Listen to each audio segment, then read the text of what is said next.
va faire le point avec Geoffroy Lejeune, directeur de la rédaction du JDD, puisqu'il y a eu de nombreux soutiens de sa famille, notamment Julie, que j'embrasse, Julie Depardieu, que j'embrasse fort. Il y a les déclarations de la ministre de la Culture, Rima Abdul Malak, qui s'est fait défoncer par Emmanuel Macron, d'ailleurs. Hein. Elle est partie comme ça, avec cheveux au vent. Et elle s'est dit, tiens, je vais faire la justicière. Elle s'est pris un retour de bâton puisque Emmanuel Macron l'a remise à sa place. Elle n'avait pas consulté. Ouais. Elle fait souvent des sorties sans consulter Emmanuel Macron. Il faut qu'elle comprenne, ministre de la Culture, c'est comme un malade. Avant de dire un truc, il faut aller consulter. Voilà. Et il faut consulter le médecin. Et son médecin, c'est Emmanuel Macron. Donc il faut qu'elle arrête de se faire des sorties comme ça. Rima Abdul Malak. Et puis j'ai un problème avec Rima Abdul Malak. J'ai l'impression que c'est la ministre de la Culture que de certaines cultures. Puisque je la vois toujours sur France 5, c'est le service public. Je la vois très souvent invitée. Nous, on l'a invitée pas mal de fois. D'ailleurs, j'avais envoyé un message à son conseiller, à Rima Abdul Malak. Je lui ai dit, j'aimerais bien inviter Rima Abdul Malak. Alors au début, je lui ai dit, j'aimerais bien inviter Rima Abdul Malak. Il m'a dit, c'est qui ? Je lui ai mis, c'est Cyril Hanouna, j'ai plus jamais eu de nouvelles. Donc, la ministre de la Culture, petit aparté, c'est bien d'être ministre de la Culture, mais il faut être ministre de la Culture de tout le monde. Donc on ne peut pas aller sur TMC, sur France 5, sur toutes les chaînes, je la vois partout. Hein. Mais quand on l'invite, et TPMP, c'est tous les soirs, plus de 2 millions de téléspectateurs. On pique, on tout, voilà. Donc il faut qu'elle parle à tous les Français, Rima Abdul Malak, à toutes les cultures. Donc Rima Abdul Malak, c'est bien sympa de suivre le président partout. Parce qu'à chaque fois qu'il se déplace, je la vois derrière, à 1 mètre, en train de porter son manteau. Mais à un moment, elle pourrait être utile ici. Merci. Allez. C'est pas gagné. On sera très sympa avec elle. Allez, on va faire le point sur cette affaire Depardieu avec Geoffroy Lejeune. C'est parti, récap. Depuis la sortie d'un numéro choc de complément d'enquête consacré à Gérard Depardieu, l'acteur mis en examen pour viol et agression sexuelle fait l'objet de nombreux commentaires et fait même réagir la ministre de la Culture. Qui fait honte à la France en fait. Cette semaine, le musée Grévin, où Gérard Depardieu dispose d'une statue de cire depuis 1981, a également pris une grande décision. Si vous vous rendez au musée Grévin, elle a été retirée. Alors pour prendre sa défense, sa famille n'hésite pas aujourd'hui à monter au créneau, notamment dans une tribune du JDD où elle dénonce une forme de manipulation ou encore à la télévision. Cette chasse à l'homme est vraiment dégueulasse, quoi. Soutien de sa famille, déclaration de la ministre de la Culture, statue retirée au musée Grévin. On fait le point sur l'affaire Depardieu ce soir dans TPMP. Merci Geoffroy Lejeune d'être avec nous, rédacteur en chef du JDD. Le JDD qui n'a jamais aussi bien marché. Pourtant, le directeur de la rédaction du JDD d'ailleurs. Geoffroy Lejeune qui est avec moi. Dans Balance ton poste, on se régalait. Merci d'être là. Et nous aussi, on adore quand tu es là. Et puis en plus, on adore les gens qui cartonnent. Et c'est vrai que le JDD n'a jamais aussi bien marché. Une fois de plus, les donneurs de leçons nous ont fait de la pub et t'ont fait de la pub. Tu peux leur remercier, tu leur enverras une petite boîte de chocolat à Noël à tous les donneurs de leçons.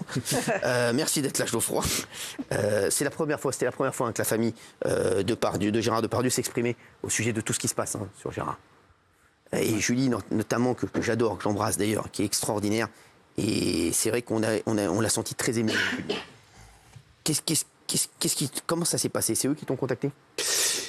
En fait, moi, je me suis intéressé à l'affaire à peu près au moment de complément d'enquête, parce que je suis fasciné par l'émeute, en fait. Le côté, tout le monde se jette sur une personne, avec un acharnement hallucinant, une coordination hallucinante. Et donc, j'ai essayé de joindre Gérard Depardieu à l'époque plusieurs fois. Je le connais pas du tout, je l'ai jamais vu d'ailleurs de ma vie, et j'ai pas réussi à le joindre, et j'ai fini par l'avoir au bout d'un certain temps, et puis j'ai vu, si tu veux, quelqu'un pourtant on l'appelle l'ogre, c'est quelqu'un d'assez fort, ça fait 60 ans qu'il est au top dans le cinéma, etc., et quelqu'un de complètement abattu. Donc on a commencé à discuter de tout ça. Moi je voulais lui proposer une interview, il voulait pas parler, et en fait comment c'est venu, Julie, c'est venu par les avocats. J'ai parlé pas mal aux avocats, et ils ont fini par me dire qu'il y avait un texte en préparation. Yann Moix, dont tu parlais tout à l'heure, a parlé chez nous il y a 2 semaines, et les avocats ont dit il y a un texte de Julie, donc elle a fait ce texte que j'ai reçu, et là on s'est appelé, et de fil en aiguille on a discuté. Donc elle est dans le même état évidemment, puis elle est venue hier soir chez Pascal Praud, j'étais là aussi. Pascal Praud, exactement, ouais. Elle a dénoncé une chasse à l'homme contre son père, regardez. Je trouve que cette chasse à l'homme est vraiment dégueulasse, quoi. Et même si c'était pas mon père, je pense que je le penserais aussi. Je trouve ça hallucinant. C'est quand même un homme qui a une liberté. Il n'y en a pas tant que ça. Personne n'ose plus rien dire. Lui, il dit les choses. Il dit des choses vous-même, vous disiez, dont parfois vous-même... Oui, moi, en tant qu'enfant, évidemment que des fois, j'ai honte. Alors, c'est vrai qu'elle était très touchante, hein, Julie Depardieu, hier, chez Pascal Praud.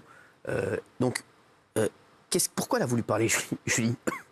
Le texte qu'elle fait ce week-end dans le JDD, si tu veux, c'est un peu un cri du cœur. Quand tu prends ça dans la figure, personne t'écoute, tu peux pas te défendre, tu te sens démuni, même si c'est la famille Depardieu. Et à un moment donné, ils ont eu envie de dire, c'est la fin d'ailleurs de ce texte, ils ont eu envie de dire je t'aime à leur père, leur oncle, c'est à leur grand-père.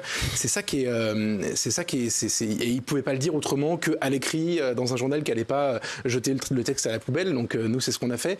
Et ensuite, elle savait qu'il fallait qu'elle le dise aussi à la télé parce que l'image est plus forte aujourd'hui que l'écrit.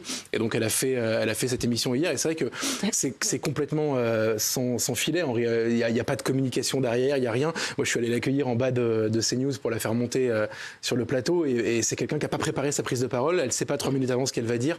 Elle est vraiment à nu et tu vois la douleur d'une fille. Ouais. Et elle ne comprend pas le rejet total de son père alors que tout le monde l'idolâtrait il y a très peu de temps.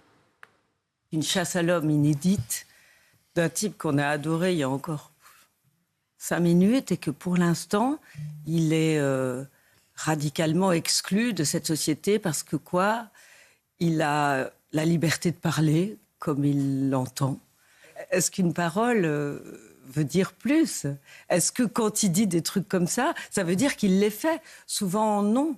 Mais j'ai vraiment été très surprise de la violence du rejet de cet homme qu'on a idolâtré toute sa vie. Oui, Jacques. Il y a une très grosse suspicion sur le montage du complément d'enquête et en particulier sur la fameuse phrase concernant la petite fille. Alors justement, parce que le gros problème, aujourd'hui, bien sûr, la justice va faire son travail et ça, on ne revient pas dessus. Le gros problème est pourquoi tout le monde a été choqué par ce complément d'enquête. Le plus choquant, et on l'a tous dit ici, c'est les propos sur la petite fille sur le cheval. Ça, c'est vraiment personne ici, et je le dis et je le répète, Gérard est vraiment quelqu'un que j'aime énormément, il le sait. Je l'ai, souvent, c'est vraiment quelqu'un que j'aime énormément. Et même ça, ça, c'est vraiment ce qui pose problème. Et je ne sais pas, je mets ça conditionnel. Je crois que Gérard ne se rappelle pas l'avoir dit. Alors, non seulement Gérard ne se souvient pas de l'avoir dit, mais l'équipe de Yann Moix, il n'y avait pas que Yann Moix, il y avait aussi 2 personnes minimum qui l'accompagnaient. Le cadreur, notamment. Et ils se sont remémorés cette séquence et ils sont persuadés, alors pas à 100%, mais dans leurs souvenirs, pour eux, c'est à peu près certain qu'il s'exprimait à propos d'une femme de 36 ans. D'accord. Et que pour eux, ça n'a rien à voir avec le moment. Donc, vous êtes en train de nous dire, au conditionnel. C'est du conditionnel. Ils auraient pris cette phrase et ils auraient illustré cette phrase qu'ils ont prise. En illustration, ils auraient mis cette jeune fille sur ce cheval. Donc, c'est une jeune fille de 10 ans. Exactement. Donc, ça, ce serait parce que c'est vraiment. Si c'est le cas, c'est très grave. Si c'est le cas, c'est très grave. C'est ça qui a fait qu'aujourd'hui, tout le monde. Je vais vous dire. Et je t'ajoute un truc, Cyril, qui est important. Sur Gérard Depardieu. J'ajoute un truc qui est important, mais je ne vais pas le dire ce soir, c'est qu'il y a un élément dans ce qui est dit qui leur fait penser que ça ne peut pas être au moment de la petite fille. D'accord. Donc là, il y a une enquête qui est en train d'être faite. Il y a une enquête. En tous les cas, eux, ils aimeraient bien récupérer les rushs. Et ils aimeraient bien on veut voir ce film. On veut voir France 2 ou le producteur, parce que dans cette affaire, ça peut ne pas être la responsabilité de France 2. Et là, impossible de l'avoir. Pour le moment, c'est impossible. Mais le producteur, on aimerait. C'est incroyable ce que je dis on dit là ce soir. C'est pour tous ceux qui aimeraient vraiment savoir quelle est la réalité, puisqu'il y a une suspicion, c'est qu'on est les rushs, puisque toute la phrase est en off. Donc le off, tu peux l'utiliser sur n'importe qui. Est-ce qu'on n'appellerait pas Tristan Ouellet ça ? Attends, et j'ai 2 autres éléments à apporter, Cyril.